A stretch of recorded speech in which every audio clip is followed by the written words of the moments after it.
Welcome to Breaking the Line, the ECNL Podcast, a bi-weekly look at all things related to the growing elite clubs nationally, the ECNL. For more information on the ECNL, visit us at www.theecnl.com. Now, here's your host for Breaking the Line, the ECNL Podcast, former U.S. Soccer press officer and longtime soccer broadcaster, Dean Linke. Don't miss this week's edition of Breaking the Line, the ECNL Podcast, as we have three outstanding guests, including the director of the ECNL Heritage Project, Pat McStay. If coaches and directors are aware that this project exists, which is my hope, that they'll start to make an extra effort to find out the background of their own players, or if they're playing against someone who is pretty high level, just digging in a little bit deeper, because you never know what you're going to find. Also on the show, MVLA Boys Technical Director by way of Scotland, Michael Renwick. It's a fantastic platform that ECNL gives kids in this wonderful country. And the head coach of the North Carolina Courage, Sean Nahas. The more you can put yourself in moments to be on the grass and challenge yourself and grow, you need to do this if you want to do that. And that's sort of the approach that I've taken. Pat McStay, Michael Renwick, and Sean Nahas. You'll hear from all three of them on this week's edition of Breaking the Line, the ECNL Podcast, which starts after this message from the ECNL. As the game continues to evolve in the United States, the ECNL remains the standard of excellence in youth soccer. The Elite Clubs National League has grown to include over 200 clubs and nearly 50,000 players across the country, with a robust competition platform for teams, educational resources for coaches and clubs, and unparalleled identification and development opportunities for players. Alongside its member clubs, collaborating to create a better future, the ECNL continues to raise the game every day. The ECNL is more than a league. Welcome back to Breaking the Line, the ECNL Podcast. Once again, here's Dean. The ECNL launches the Heritage Project to connect athletes with national teams around the world. Following the success of dozens of ECNL alumni representing numerous countries at multiple international events across the world in the past few years, the ECNL is excited to announce the launch of the ECNL Heritage Project. Director of the ECNL Heritage Project is Pat McStay, and he's designed this project to help connect high-level players with foreign heritage to federations around the world for whom they are eligible to play. The ECNL Heritage Project will help provide additional pathways and opportunities for players currently playing in the ECNL, as well as alumni who have ties to other countries based on their parents' or grandparents' place of birth, as well as other factors. At last summer's Women's World Cup, current and former ECNL athletes took the field for a number of countries besides the United States, including Colombia, Jamaica, Nigeria, and South Korea. This month, 53 ECNL alums represented 11 different countries in the inaugural Women's Gold Cup, including 13 who helped raise the championship trophy for the United States. The Heritage Project aims to continue to grow these opportunities for players in the ECNL, but McStay says that process can sometimes be difficult and frustrating for players, parents, and clubs to attempt to navigate on their own. With that, I welcome in Pat McStay, who's heading up this project. Pat, welcome to Breaking the Line, the ECNL Podcast. Thanks for having me on. I told you before you came on the air, as somebody who's been broadcasting for 30 years and was part of the 94 World Cup team, I always make it a priority to remember the past, as we move forward into incredible times of soccer. That's not all you're doing. You're helping connecting youngsters with potential national teams, but I get the feeling you're also connecting the past, right? I mean, that's part of what this is all about now. Absolutely. I think when players begin to dig into their own history, they sometimes don't realize the opportunities that lay in front of them. And so our project is here to try and connect those two. All right, Pat, before we dig a little deeper in this, I like to make sure that all of our listeners know exactly who they're listening to. I know pretty much everybody in the ECNL knows you, but let's just make sure. Who is Pat McStay? Where are you now? When did you get connected with the ECNL. That's a lot, but it's a podcast. We have time. Tell us your story if you can. Grew up in Virginia Beach. I played college soccer at a small Division III school called Virginia Wesleyan. From there, I began my coaching career. I was a grad assistant at Lynchburg College, and then I moved on to the Midwest, coaching as a staff coach at Kansas Rush in Olathe, Kansas. From there, I kind of bounced around back in Virginia at Virginia Legacy in Williamsburg, Virginia, and then moved on to the Richmond area. I've been with the Richmond Strikers as a director of coaching since 2015, and I'm currently the director of coaching for the ECNL Regional League teams and NPL teams below that, U13 to U19 at the Richmond Strikers. As we all know, at the ECNL level, the Richmond Strikers combined with the Kickers to become the Richmond United, right? At the highest level, is that yes. fair? Okay. Yeah, that's right. We partner, send our best players, usually starting at U13, rising into U13 to Richmond United as our kind of our ECNL National League platform pathway. Well, let's dive into this Heritage Project. One of the things you say right away in the press release, you say, quote, and I'm quoting Mr. McStay, he says, based on the presence of ECNL alumni in the Women's Gold Cup, the Women's World Cup, and the recent appearance of some ECNL boys in foreign youth national teams, we believe we can use the league as a platform to give more players exposure to and opportunity with additional federations they may be eligible to play for. So right off the bat, you hit that. And look, I just showed you in 94. I mean, we found Thomas Dooley last minute, right? He barely spoke English, super player for Germany. You know, Ernie Stewart came to us along the way and later would play a pretty big wave with U.S. Soccer. I think it's important for these young, outstanding players to know that they have perhaps more than just one country that they can choose to represent. That's part of what this is about, right? Yeah, absolutely. I think that part of the dream as you're playing youth soccer is to represent your national team. And sometimes as you start that journey at 13, 14, 15, you come to the realization pretty quickly that maybe that's not in the cards. I think that our job as a league is to provide additional pathways if they're possible.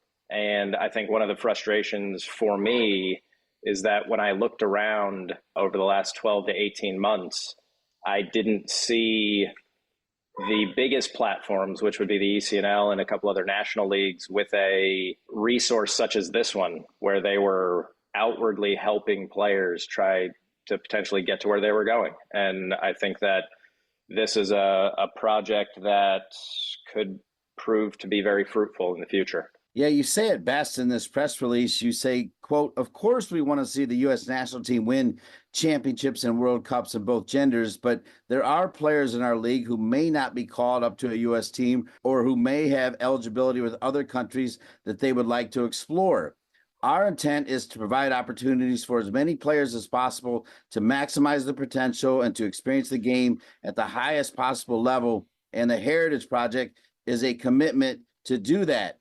A little bit further down in the press release, it says that in a previous role for you, scouting for the Samoan Federation, you were able to identify 12 American-based players, 12 through online searches and relationships with club directors, demonstrating the value that the ECNL Heritage Project will provide.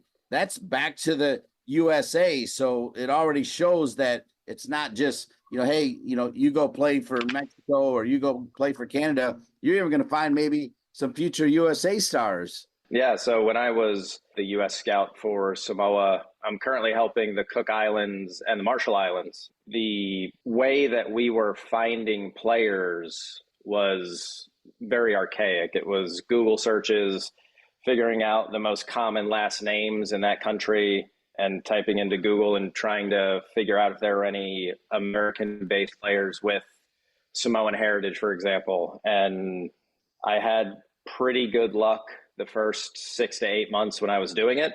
I started to come into some roadblocks probably about 8 to 10 months in when we were gearing up for a World Cup qualifying on the men's side, and I was trying to find certain players in certain positions that they needed.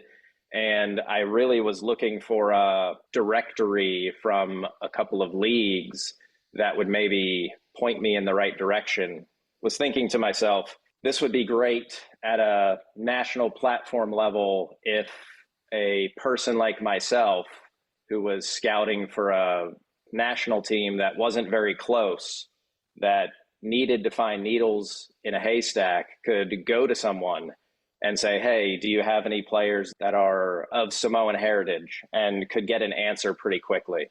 And so my idea of the Heritage Project kind of stemmed from that frustration. Not that it would automatically give you a database of players, but it would give you one person to go to that might have an answer for you. All right, well said. And I obviously got a little bit too excited there because that was more about you finding American-based players with Samoan connection to then bring in. Really, Lauren Donaldson even flat out admitted he did that for the Jamaica team that made a big run in the World Cup, and still proudly talks about that. With the country being so big and vast geographically, there are pockets of players everywhere. It's just a matter of being able to kind of coordinate our efforts to bring it all into one place. And so that's what the Heritage Project is about. More data to back up this incredible project, the ECNL Heritage Project, that will be headed up by Mr. McStay. It says currently nearly a dozen players have been connected with foreign federations through the early stages of the ECNL Heritage Project, with McStay building a database of contacts that so far encompasses about 10% of FIFA's 211 national associations. McStay says the federations that he has gotten in contact with have shown excitement about the project as well. And of course they would be excited, right? Because they don't know how to find some of these players. Right. When I was reaching out, talking to these federations about the project, everyone that I talked to that I could get a hold of were extremely excited about the potential. I have some contacts that basically reach out to me every few weeks asking how the project is coming along, how many players are in the database. The federations are really excited because I think that they had the same issues that I have, that if they wanted to find players in America, they really didn't know where to start. It's definitely a melting pot, and you can take some educated guesses as to where some players might be in different communities, but really we're trying to coordinate all of our efforts on a countrywide scale in the ECNL to try and create this extremely large, valuable database. Incredible. It ends by saying, through this project and partnering with other federations around the world, the ECNL Heritage Project is expected to be an important part of the future of scouting ECNL athletes. If you believe, and I'm talking to you, everybody listening right now to Breaking the Line, the ECNL podcast, that you have a player that fits the criteria of the Heritage Project, please fill out the Heritage Project interest form that I'm guessing you can find on the ECNL website. Where can people find the ECNL Heritage Project interest form? That is a great question. You can email me directly, pat@theecnl.com. It's gone out to all the technical directors. We're trying to roll it out pretty slowly, but eventually it'll be up on the website as its own kind of resource page. But definitely reach out to myself, pat@theecnl.com. I've probably talked to 36 directors of coaching over the last 3 weeks, have almost 150 players in the database at the moment, and it's growing every day. So, Pat, you are very compelling because you've built this career on coaching, but you clearly have this other side of your brain that is data focused, that is about connectivity. Help me fill in the rest of the blanks on that other side of your brain that made you want to take on this very ambitious project. Part of it is just kind of the underdog story almost, where a player's trying to find their way. They have grandparents that are from Vietnam. They don't know how to get in touch with the federation.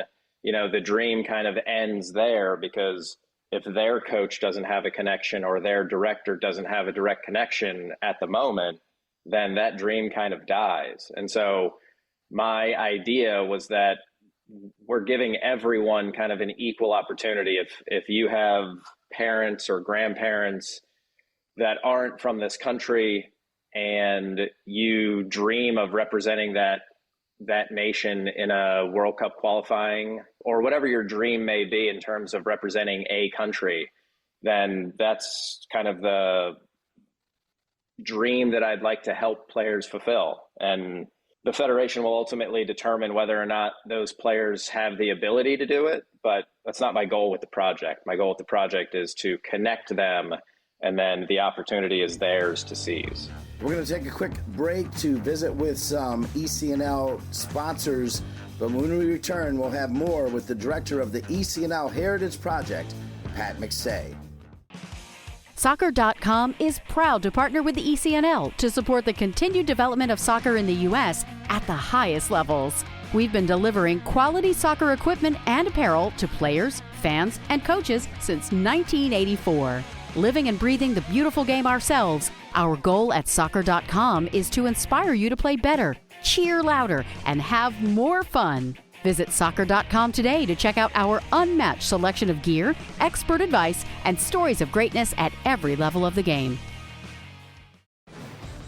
From athletes just starting to turn heads to some of the best athletes to ever play their games, Gatorade shows that they are the proven fuel of the best. For the athletes who give everything, nothing beats Gatorade, the studied, tested, and proven fuel of the ECNL. The more and more involved I get with the ECNL, they send me out to call the select all-star games. It's one of the coolest things I do, and I do a lot of cool things, having been broadcasting games 30 years, but I get to talk to the players during the game, and it's a really neat experience for me. I love it, and I've pretty much taken on every one that is available. I got one coming up in a month or so in Richmond that I'll be at, and then one in Greensboro. I got to go to Texas again and everything else. That's my way of saying, whether it's creating this select national game or doing what you're doing, the ECNL truly cares about the player and the player's pathway, even if it means headed down to the islands to represent a national team. Is that fair to say? I couldn't agree more.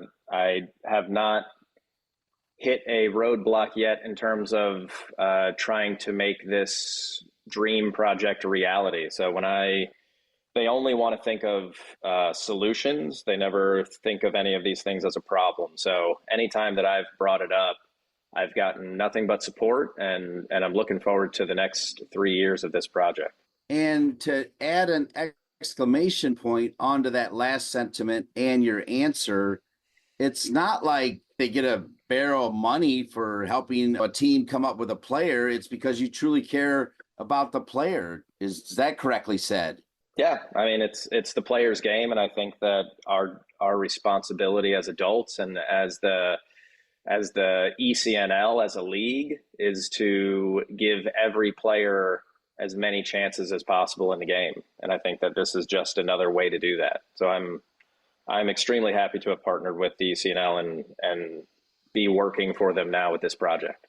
If you've listened to me at all, and maybe you haven't, but I do multiple podcasts, and one of my favorite books, and I do multiple speeches. I often talk about Malcolm Gladwell's Tipping Point. So to the best of your recollection, Pat, tell me how this took off. I mean, you clearly had an idea one night. Maybe it was over dinner. Maybe it was when you were sleeping. I don't know. But take me back to the tipping point of, hey, that's pretty interesting. Why don't we bring you on to do this? And sure, again, a lot in between that, but try to walk me through how this happened. If anyone knows me, they know that I have a lot of really bad ideas, but I just throw them out anyway.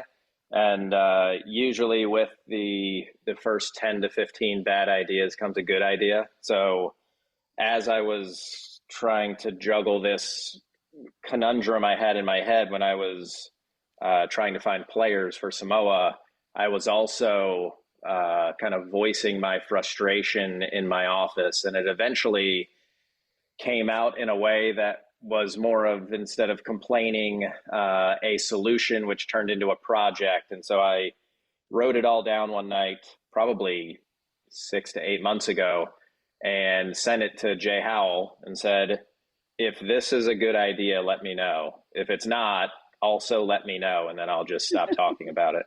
And he got back to me a few days later and said, yeah, this is actually a good idea. I think that you should find a way to pitch it to the ECNL and see what they say.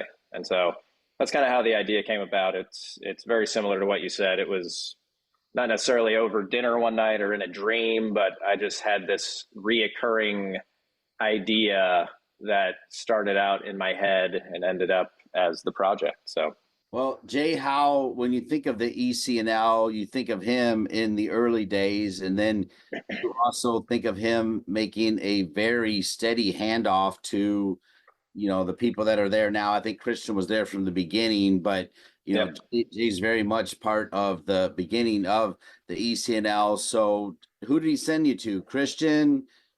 Who'd you go to next to get it moving?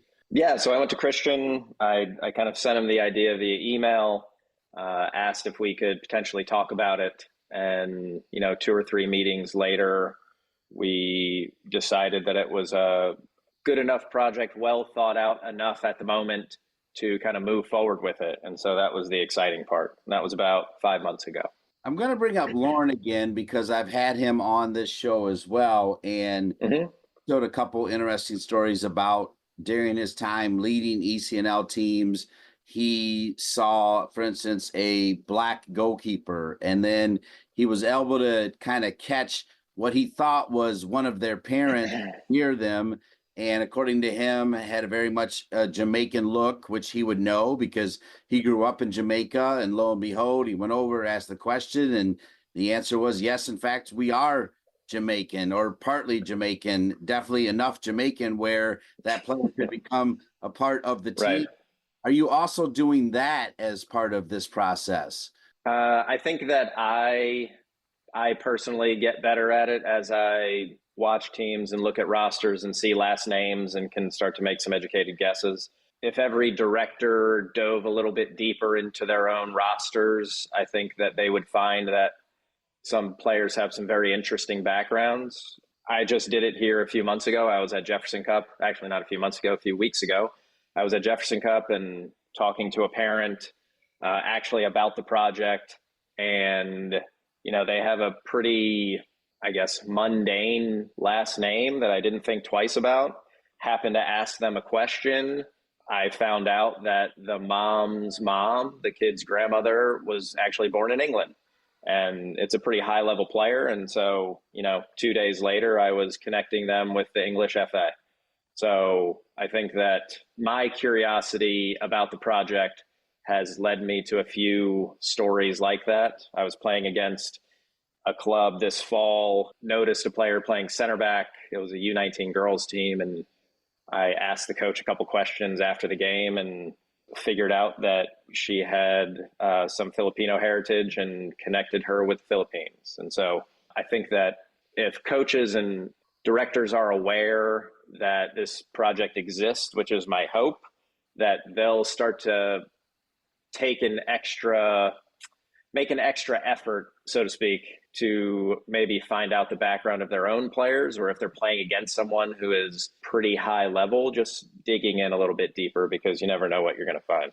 The ECNL, as I mentioned at the start of this interview with Pat McStay, which has been fascinating, is excited to announce the launch of the ECNL Heritage Project. It'll be spearheaded by the director of the ECNL Heritage Project, Pat McStay, our guest today on Breaking the Line, the ECNL Podcast. Now, Pat, I've got to ask some tough questions. They can't be all softballs, but recently Casey Fair represented South Korea in the World Cup and then came back and headed out west to play for Angel City at just 17 or 18 years old.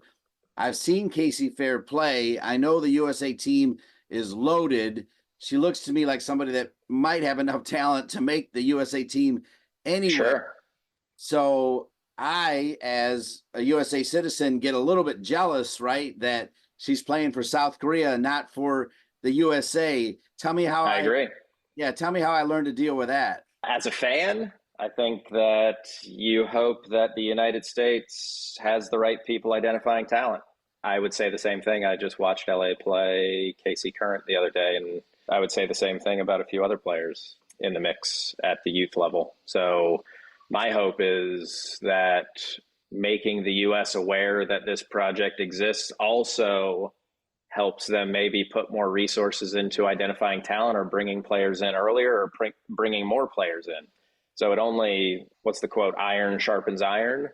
Yeah. I think that can be said here. You know what else it says to me, and I want to try to say it the right way, but I met Christian Lavers long before I ever started doing the podcast or calling games, and always considered him the smartest man in the room. And then I feel like he surrounded himself with a lot more smart people, including you, quite frankly, Pat. And one of the things that I always get from him is, hey, if U.S. Soccer doesn't want to hear from us directly, but we can show them how we can help them, that's fine with me as well. And he does it in his own special way with great people around him. Hopefully you understood that question, because it seems to me like, he's doing this to clearly also make sure that he identifies players that are on the periphery that could play for a different country. But I also feel like in some little way, he's giving a little wink to the federation to say, hey, we can also help you. Yeah, I can't speak for Christian or the conversations that go on probably 18 levels above me. I'm just excited about giving these players opportunities. And if it just so happens that we identify a player who's a dual national, and because of that, it accelerates their U.S. national team process, then so be it. So, Pat, as you sit there right now, knowing that you're still doing quite a bit of coaching, right? You said you're doing a ton of coaching, right? Okay. Have you already figured out how you allocate the right amount of time to the Heritage Project? Great question. When it first started a few months ago and we rolled it out pretty slowly, I had quite a bit of time on my hands and not enough players coming into the database. Now it's a little bit of the opposite, where I have almost 150 players with nationalities ranging from Japan to Sudan. And so I've got to now find a way to connect those players with the federation. Sometimes the federations aren't as organized as we would like them to be, sending an email and getting an email back, or making a phone call and having someone answer the phone. So yes, the time it's taking to make sure I'm doing right by the players who are now a part of the project has increased exponentially. But that's part of what I accepted when I took the role as the director of the Heritage Project, was that it was going to get busy. And so I now have exactly what I wanted, which was a lot of players in the database and hopefully the ability to connect them to the federations that they're seeking out. So I just have to manage my time. All right, outstanding. 3 questions for you. A couple of them are truly softballs, but I still want to get your response, knowing that you're diving in as the lead of this ECNL Heritage Project. The first 4 letters are ECNL. When you hear ECNL, what does it mean to Pat McStay? For me, it's the best league in the world. I think that it's the most well-run. They take the most time. They're meticulous. I just think it's the best platform for players. Great answer. If you were given that same amount of time that you just gave to answer that question to answer this one, and that is, Pat, you only got a couple sentences to tell me what the ECNL Heritage Project is. How would you answer that? It's a project for aspiring players who want to fulfill their dreams of playing on a national team. And it doesn't always have to be the United States. Do your research as a player or as a director, or as a coach. And if there are players who may be eligible for another national team, then fill out the form and we'll try to connect you. You seem like a very driven, smart, and caring man, Pat, and I just met you. But down the road, 1 year from now, 2 years from now, 5, 10 years from now, what would Pat McStay describe as success and progress for the ECNL Heritage Project? Great question. So let's go. World Cup qualifying is going on right now. I see lots on social media about ECNL players being able to represent different countries in that World Cup qualifying. So I think that's a check mark for us. Not that the Heritage Project played a huge part in it yet, but I think that's a step in the right direction, that these players are able to help these countries try to qualify for the World Cup. It's a very difficult, time-consuming process anyway. So I think that is part one. I think part two is getting to either a youth World Cup or the full World Cup and being able to watch more than one game and say that player is from the ECNL, that player is from the ECNL, and just be really excited about the small part that the Heritage Project played in that. Great answer. I believe repetition is information. So as we end this great interview, Pat, it's been great to get to know you. I love that you're digging in and making this happen. It's fascinating. Remind everybody, until it is posted on the website, your email one more time so they can reach out to you. Yep, pat@theecnl.com. pat@theecnl.com. That's Pat McStay. He is the director of the ECNL Heritage Project, an outstanding concept idea, and he ran it up the right flagpoles, and now he's running it on his own. Pat McStay, well done, my man. I'm excited about this. I can't wait to follow it, and assuming I know the ECNL as well as I do, they're such a great marketing outlet. They'll let us know when you land players at different countries. I'm assuming that's correct, right, Pat? I hope so, yes. That's the plan anyway. All right, awesome. Pat McStay, the director of the ECNL Heritage Project, did a great job breaking down what it is and what it means. And it means that the league, like they have said all along, they care about their players, whether they want to go to, ironically, I'm wearing a Rutgers hat, or whether they want to go to the Cook Islands or the Marshall Islands, they can get it done. Pat, great to be with you, man. Keep going, and all the best. Glad to have you on the podcast. Thanks for having me on. We are off and rolling. When we return, we visit with Michael Renwick from MVLA. I sat down with him at the ECNL Coaches Symposium and AGM in January. You'll like my visit with Michael Renwick after these messages.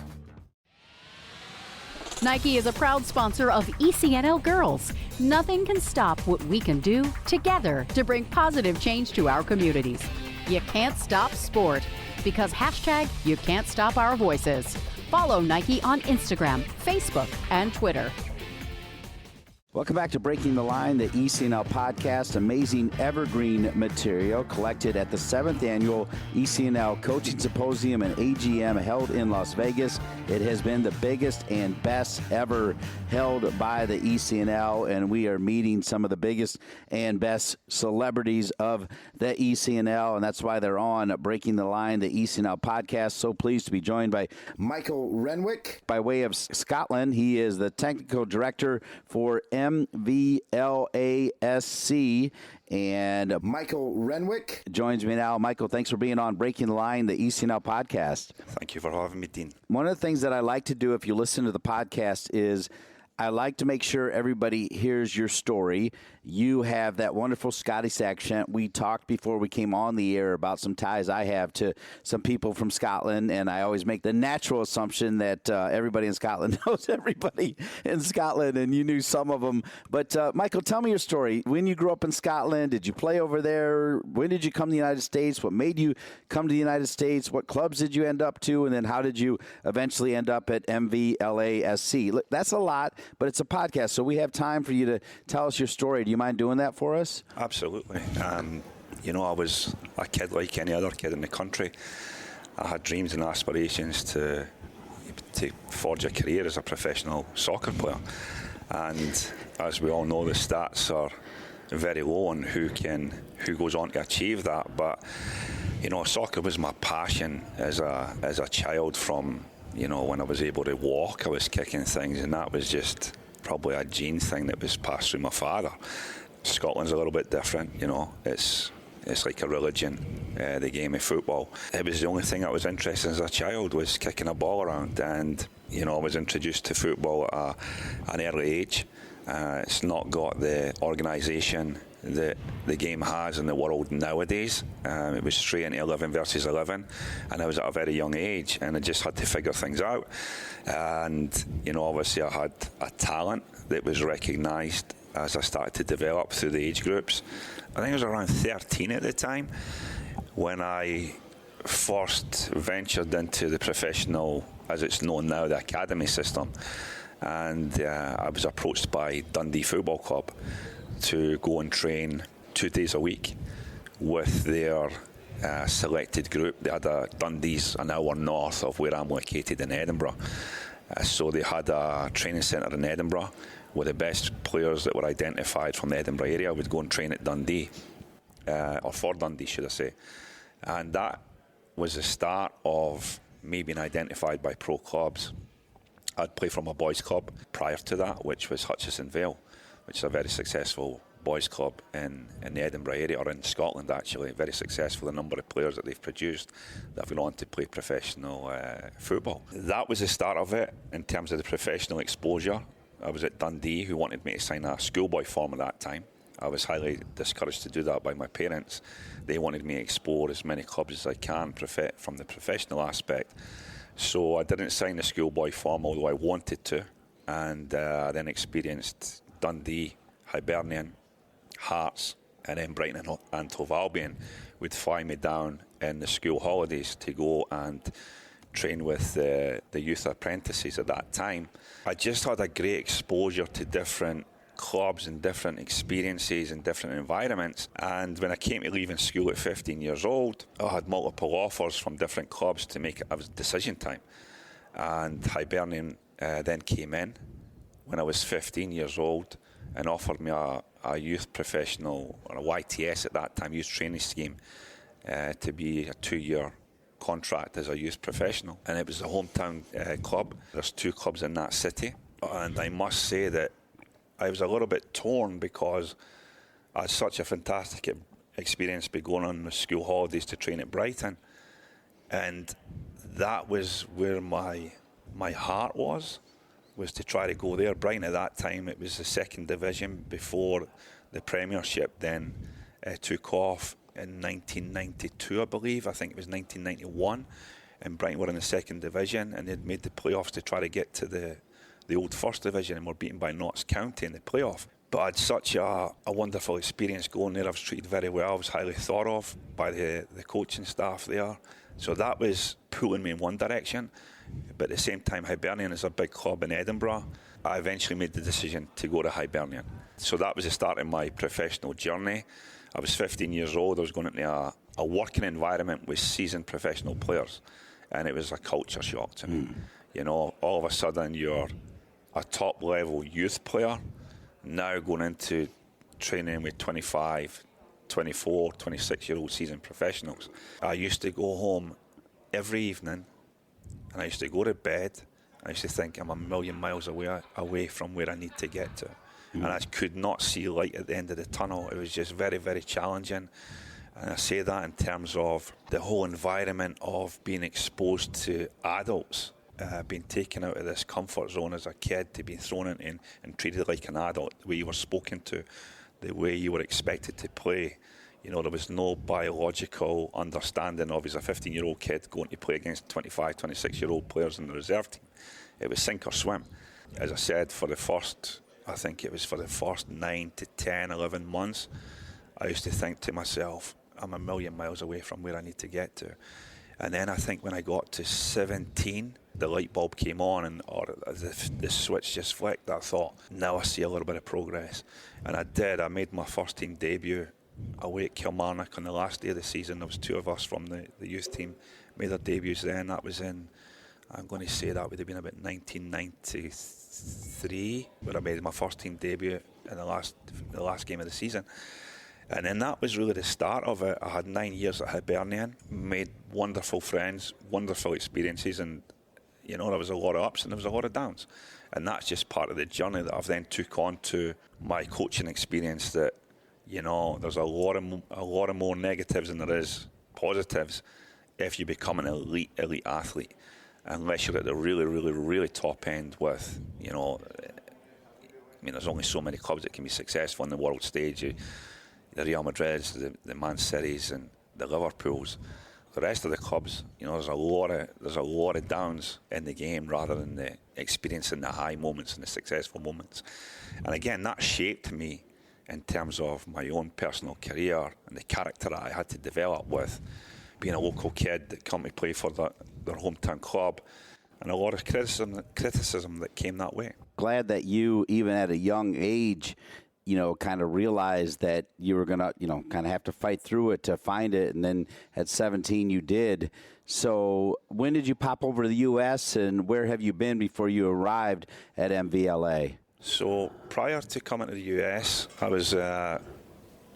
I retired from playing when I was 30. Wow. I went to become an assistant manager in the second division in Scotland. It was an ex-colleague of mine who was the manager, so then that started my coaching journey. And then after 9 months, I then went out on my own and became a manager for another lower league Scottish club. That didn't work out. I was the youngest manager in the UK at that time. That didn't work out. I was sacked. So I then had to reinvent myself. And there was a lot of valuable lessons learned in that period. So I then went to run a higher education programme, university, head at Watt University. And I was there for 4 years. And I worked with the Scottish National Universities programme. I was the head coach for that. And that then led me to get an invitation to go to Cal State Bakersfield, where I'd done some coach education with a guy called Simon Tobin. He gave me the opportunity to coach his college team every summer. I'd done that for 2 years. On the back of that, I came out in 2013, in August 2013, to a club called Red Star Soccer Academy, which with a guy, Adriano Elaine, who brought me out, which is in Northern California, and I spent 5 years there. And then in that period, I also worked at San Jose Earthquakes in their system, before then making the move to MVLA in 2019 with Albertine Montoya and Joe Cannon, who gave me that opportunity. Oh my, I love Albertine Montoya. I mean, he's one of the all-time classics. I called his games when he's at the WPS, and now, of course, he's headed to coach the Bay Area team. Will he stay tied to everything that's going on at MVLA? I mean, that's even where I think his daughter played, right? Yeah, there's a rich history of the Montoyas at MVLA, I think. For me, MVLA is Montoya. So I think obviously Alberto, which is Albertine's father, who's very instrumental in the way the club is shaped to this day. Albertine obviously played his career there, his youth career there, and went on to be very successful. And, the foundations that he's left now behind, his wife Erin is still there, right, still present, and is the technical director on the girls' side. So it's in good hands, and Albertine is still present, okay, albeit less visible. Right. But the presence in Montoya is very much still alive at MVLA. Well, yeah, because they have one star. I think it's Stanford, right? They have one, right? And how many kids do they have? Ali and Mikey. So okay. Ali's now, I think she's second year. Okay. At Stanford, and Mikey is he's a 2008 at MVLA. So Albertine still coaches Mikey's team. And you see him going to a next level, whether it's straight to pro or college as well? Yeah, I think obviously the next step will be the college route, which is a tradition in this country, and that's a culture.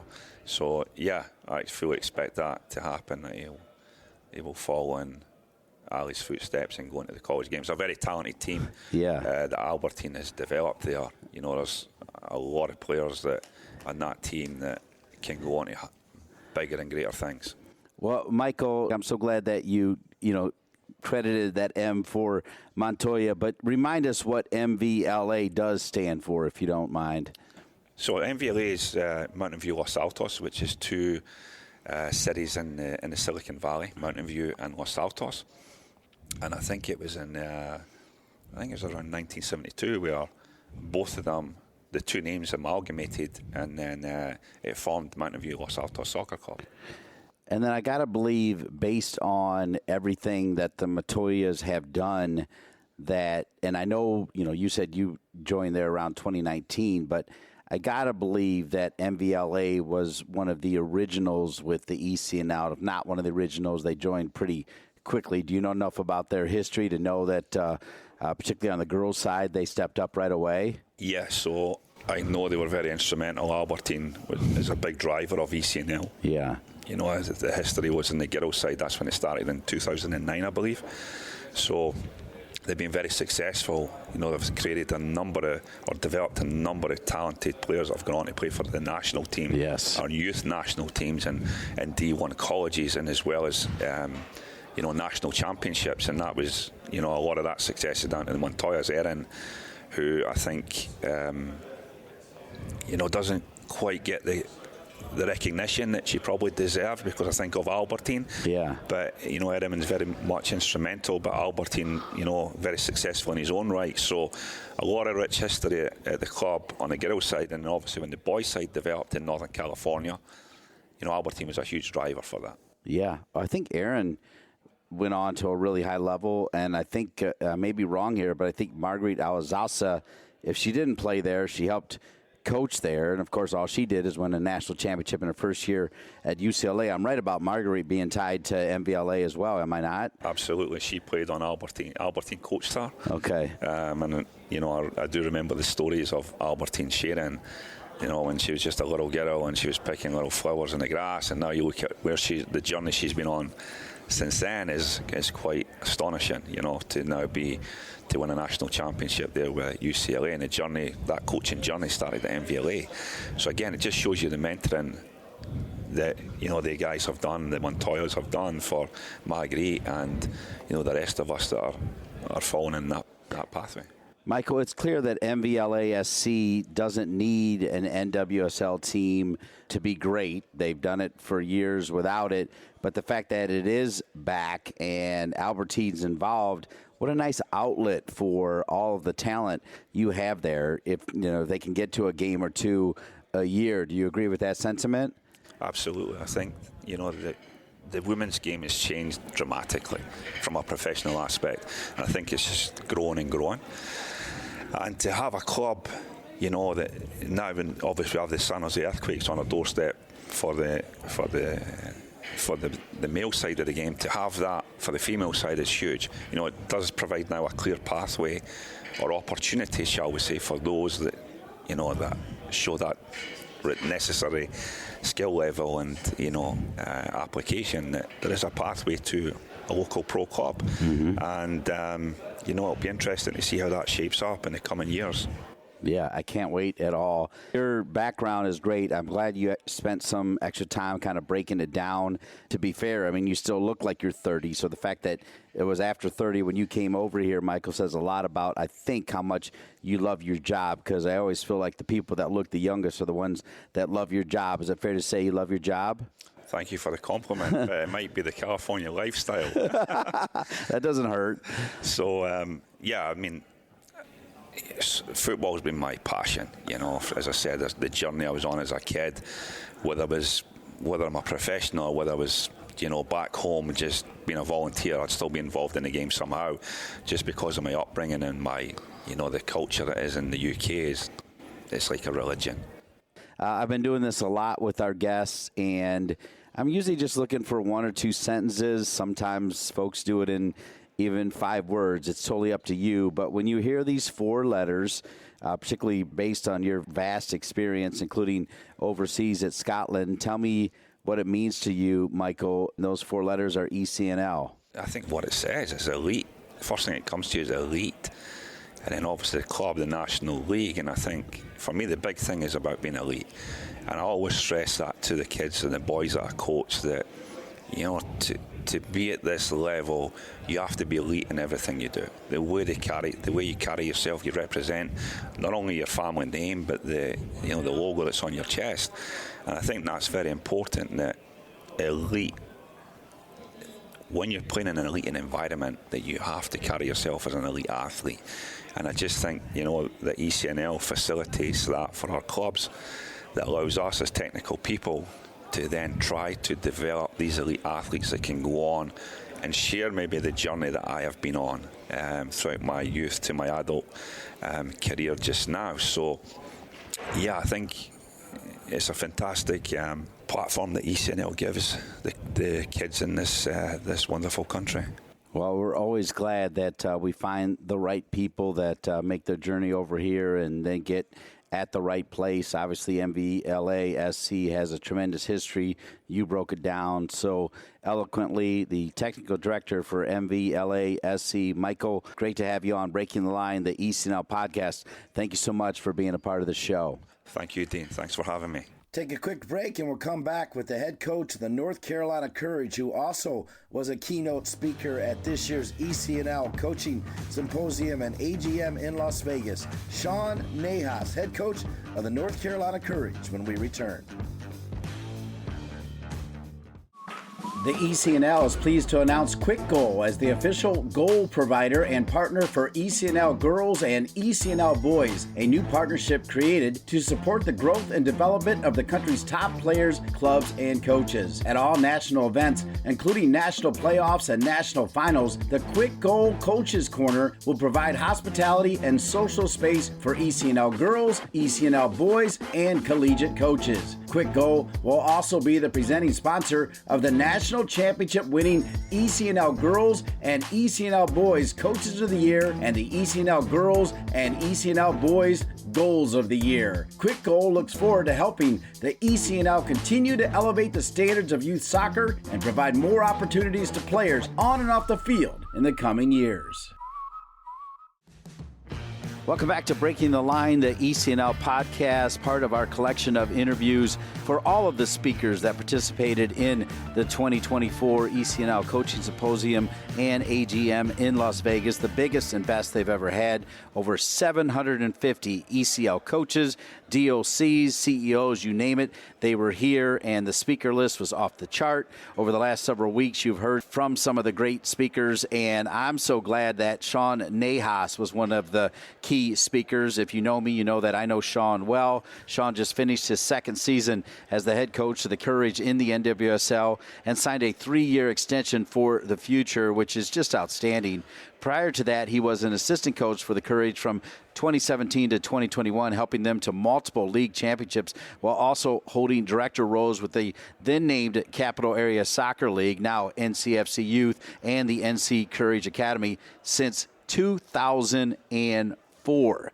He also held various assistant coach and scouting roles with U14, U15, U19, and U20 U.S. Soccer Youth National Teams. One thing that has to be said is in those first 2 years, Sean won not one, but 2 Challenge Cups, so he is already added to a very big trophy case for the North Carolina Courage. And with that, Sean, who just got done presenting in front of 700 ECNL leaders, joins me now. Sean, great to be with you. Appreciate it, Dane. Thanks for having me.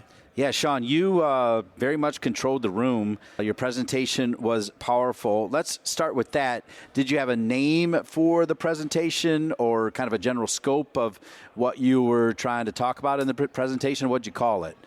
Yeah, it was sort of, when I spoke with Christian about it, just wanted to get an idea of what they were looking for. And he just wanted me to combine my experiences from the youth and the pro and the similarities between it. So it was just sort of a journey from youth to pro, and it's really what it was called, similarities between the two. And it's interesting how people think pro and youth, two different worlds, but they're really not. They're quite similar.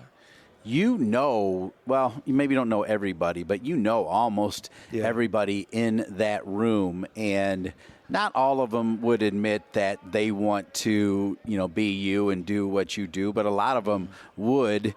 I don't know if that came up, but if they did come up and ask you and say, what's the biggest way to get to where you are, what would you say, Sean, based on your incredible background? I mean, I'm quite fortunate with my experiences, but I think the more you can put yourself in moments to be on the grass and challenge yourself and grow, you usually, and you find yourself getting opportunities. And I think so often people wait for others to give you the opportunity, and I'm I'm going to go seek it. I'm going to go find it, and then when I'm in it, I'm going to make it the most and best I possibly can. That's how I've always been, and I don't want anything given to me. I think the two most dangerous words are want and need in the coaching world. Like, I want to coach this team, or I need to coach this team. And the way I look at it is, you need to do this if you want to do that. And that's sort of the approach that I've taken. We're here with Sean Nahas, the top man for the North Carolina Courage. I heard quite a bit of your presentation, but not all of it. But a couple of things that I walked away with is you set an example. We just had the NWSL draft, and I'm not sure if it was directly correlated to that, but you said somebody called you that was on the team and said, hey, you drafted X player, what does that mean for me? And I liked your answer, but can you just talk about that a little bit? Yeah, and look, I think these players are so caught up in their roles, right? And they all want to play, they all want to perform. But I think with this one, it's more of it's the inevitable. There's always growth, and we're looking for the future. We're not looking for this next year per se. So when you start making decisions, it starts to get in their own mind. It trickles in, like, what does this mean for me? And really what it comes down to is you have to trust the process. We have a track record of what we do with developing players. Our whole back line is players that no one would thought would have played the way they did. So you just have to reinforce it and understand that they're going to get their time, they're going to get their moment, they're going to be taught the same way.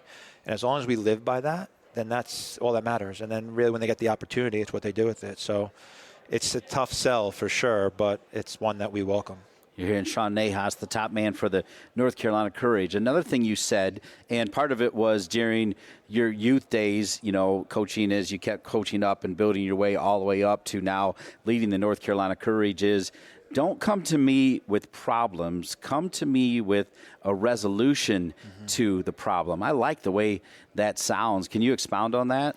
Yeah, I think so often, and I'm guilty of this too. I think so often we want to take blame off ourselves and put it on someone else, because that's just common nature. And I think for me, I've learned that that's not the case. Like, if someone is deficient in something, my job is to help them be efficient in it. And rather than say, oh, well, they haven't learned it, that's not my fault, and let them continue to be deficient.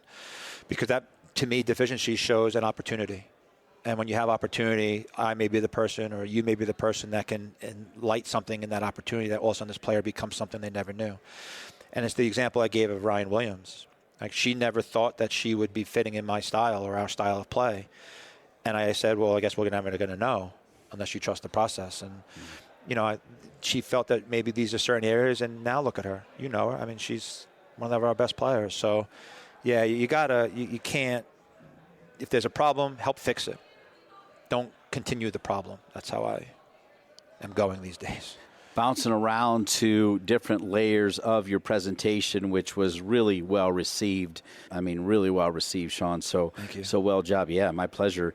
Is one of the things that you talked about is your coaching staff, which is really important, because even if they're not coaching at the NWSL, and only a few people get to do what you get to do, Sean, and I'm glad that you talked about, looking in the mirror and knowing that. But you said, Nathan and Emma were with you earlier, so you kind of knew how they worked and kind of how you talk and they talk and that type of thing. And that's part of the process. But then you talked about adding 2 new coaches, and one of the things that they were doing was saying, well, we used to do this that way and that type of thing. And I think you brought them in and said, hey, with all due respect, we don't talk that way. Walk me through that, because I loved hearing that. Yeah, I think it's just what people are used to. You come from a new job, and I'm guilty of it too. It's not common when they're not sure. They're learning just as much as the new players are. So I looked at it as, man, maybe I haven't educated them enough.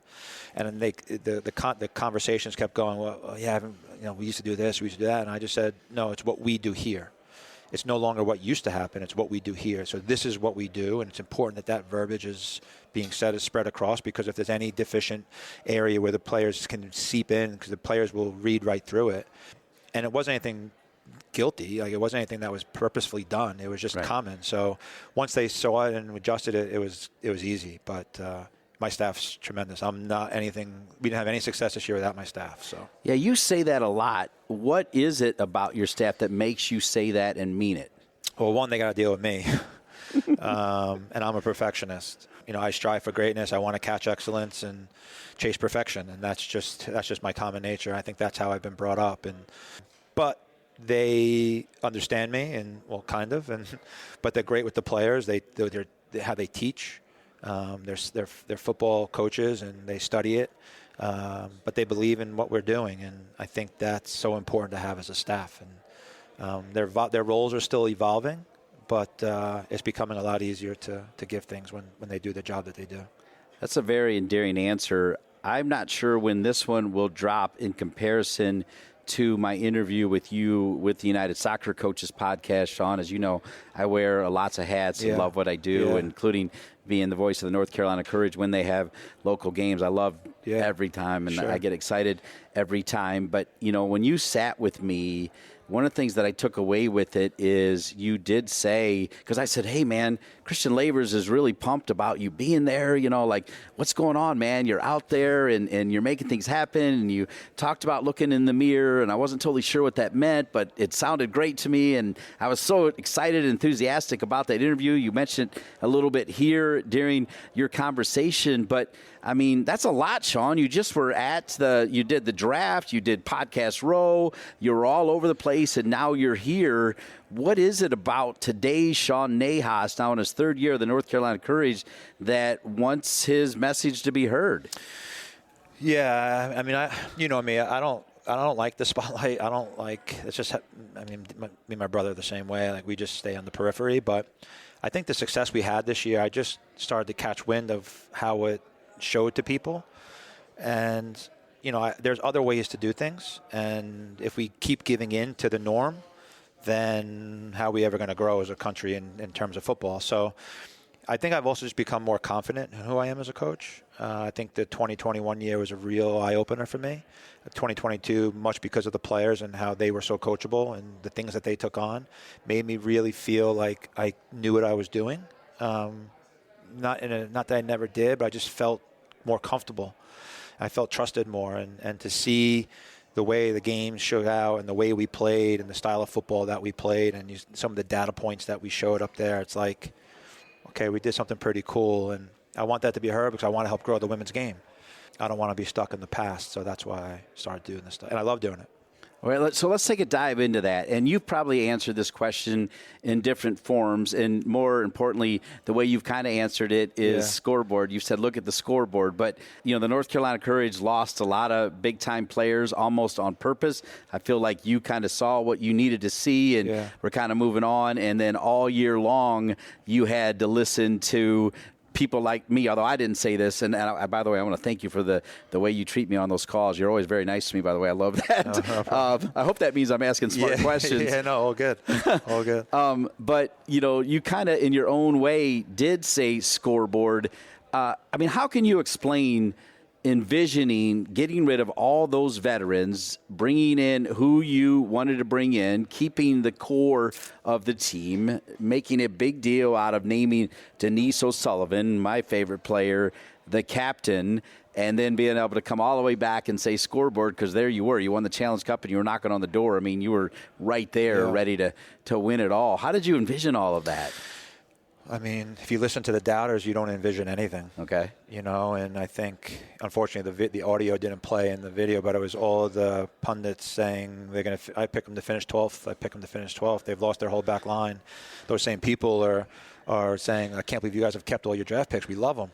It's like, well, you just got to trust us a little bit. And I think, it's interesting because I never looked at it as we're going to be successful. I mean, we started the season 1-4. And don't think for a second that there were no doubts in my mind, like, is this not going to work? But the players never wavered, so I learned from them by their actions. And I noticed that they never questioned anything. They came to work every single day. They bought in everything we were asking. And I knew at some point it would trickle in. And it just took, the one game was the Houston game in Houston when we only played the half because of the weather. I went back into the locker room, and then once the game was called, I said, this is it. This is our turning point. Because we played such good football. And I just knew at that moment we were only going to evolve, but I never once put a mark on it. I never once talked about results. I let them happen naturally and fluidly, and it's a credit to the players and that we never wavered from 1-4 and ended up being close to winning a Shield. Because you're right here, the ECNL did want me to ask you about coming off the draft and some of the changes you made. So if it's okay, if you could talk about, the players that you've added and why you added them, and then the players that you drafted and why you drafted them, and then finish. This is a lot, Sean, I'm sorry. Yeah. But then finish with the heartbreak of losing a couple players that I don't think you wanted to lose. Like, I know you love Bodie, and I loved Bodie, but it's part of it, right? Yeah. But so, again, the new players that didn't come through the draft, the players that you did draft, and then just a comment on a couple that you lost that you wish well. Yeah, I think from the players that we lost, that's sort of the starting point as to how we entered the draft. Obviously, when you when you lose tests, not because we wanted to lose tests, the expansion draft, we knew that they were going to take our play. We did everything in our power to not have them take our players, but they wanted our players because I think they want to play similarly to how we do. The one was surprised was Caitlin Rowland, but she's from that area, and she's good with her feet, and that's the direction that they went in. Obviously, Emily and Frankie, this was an opportunity for them to get more time, so it was the right thing to do by them. But all of our players were so professional in how they handled it in our conversations. They understood, and they still have a massive part in what they did and help us be successful this past year to help us build. So they're part of the foundation. Going into the draft, we wanted to get Ashley, and that once that became a viable option, we went full in. And getting Ashley Sanchez is massive. It's massive, and she'll suit us quite well. And but then when we looked at the rest of the draft, we wanted to make sure that we had a couple different options. We could sell the picks, we could move on, but we felt it was an opportunity to add some depth. And getting another center back in Stouty and Julia Dorsey from Chapel Hill, who is still coming back from a little bit of an injury, but can play multiple roles. And to be honest, her career you've seen her play at Chapel Hill, but she earned that right to be a pro, and we wanted to reward her for that. And then Landy Mertz, who I watched her play against Chapel Hill, and I was like, that kid suits our style. She sat against the line. She attacked the outside back and ate him up. And I'm like, that kid. And I said to the people before the draft, I said, if she's available, I'm going to take her because she's everything that we would want in a 7. And with Carol being out, we needed a little bit of depth there. So it worked out perfectly. And I've talked to people here, and they're like, man, you guys won the draft. Now, they're saying that, I think, because of Ash, but that's part of the draft. And full credit to our front office, full credit to my coaching staff for the scouting that they've done. This draft was as easy process as it could have been. I think I told you that I know the Mertz family really well. The babyface assassin, her brother played for Michigan, a star in USL Championship with Pittsburgh, and hopefully he'll play a little bit as well now that the other team's coming in. But, Robbie married Kate Morris, who might be the nicest woman I've ever met in my entire life. Right? And the way I understand it is the young woman, Mertz, that you're getting is the same kind of person. And you love that, right? Our locker room is so important, and we've seen two different sides of it. And we want to make sure we're bringing people in that have a good personality, that understand their role, that aren't coming in looking for anything. And I've had a couple of conversations with her, and she's like humbled beyond belief, but just is so excited to take part. All three were like, Stouty was like nervous when she met us because it was just like, holy heck. Julia, I knew obviously, but she was so humbled and excited about it. And Mertz was like in tears. So when you get that feeling, that's why I think the draft is so critical. But yes, it was a pretty cool moment for us as a staff. We're here with Sean Nahas, the head coach of the North Carolina Courage, entering his 3rd year. He's already collected 2 trophies. He'll be very much open about the fact that one trophy that he definitely wants to win is the NWSL Championship, but as part of the process as they continue to grow. I want to spend a little bit more time with you. I definitely want to talk about, I don't even know if I'm supposed to do this as the broadcaster, but I've always been open about my love for Denise O'Sullivan and the way she plays the game, the ultimate junkyard dog. By the way, Niall Quinn came in here and sat with me, and we ended up talking about Denise O'Sullivan a long time because he also loves her. And, Niall Quinn was a pretty good player, by the way, and being big time. What is it about Denise O'Sullivan that makes her so special? What's not about her? My relationship with Denise is unbelievable. I'm like, it means everything to me as a coach just to have that relationship. You can go to her, and I think we have that relationship where she can come to me and say, you need to snap out of it. That's just who she is. But she wants to be held to the same standard as everybody else. She doesn't want to be treated any differently. And I think for her, she's at a point in her career where now she's a little bit more of that vocal leader, and there's no question of who we were going to have as a captain. But she leads by example. She loves the crest. She represents the crest. And for her to get the country's first World Cup bid and have her be a part of that, it says everything. And the game is a good game because good people get rewarded. But she's just an unbelievable person. High character, humble, honest, loving, but needs to be nasty when she needs to be nasty. And I'd much rather have her on our team than someone else's, that's for sure. That's well said. Okay, so we're going to forget about what happened before, and we're only focused on the future, which is what you and I have always tried to do moving forward. Yeah. But with that, Steve Malik, has added a ton of new owners, and really that kind of all came under the auspices, you're smart enough to know, under the power of the North Carolina Courage, including the power that you were delivering as a head coach. That power in many ways has made Steve Malik's tireless commitment, let alone his pocketbook, I think, whole, and has allowed you to push forward and get the 3-year extension. And then it also, I think, has allowed the men's team to do things that they didn't think they could do before as well. That's a big deal, Sean. Have you thought about the fact that you, in your own way, played a big role in all of that? Because I know from where I sit, I feel good that Steve, if he hasn't got all his money back, he's got close to it back. I think he's got it all back, and we're moving forward. Yeah. So I love that part of it. Yeah, it's interesting because I've talked to Steve. He's not a hands-on guy.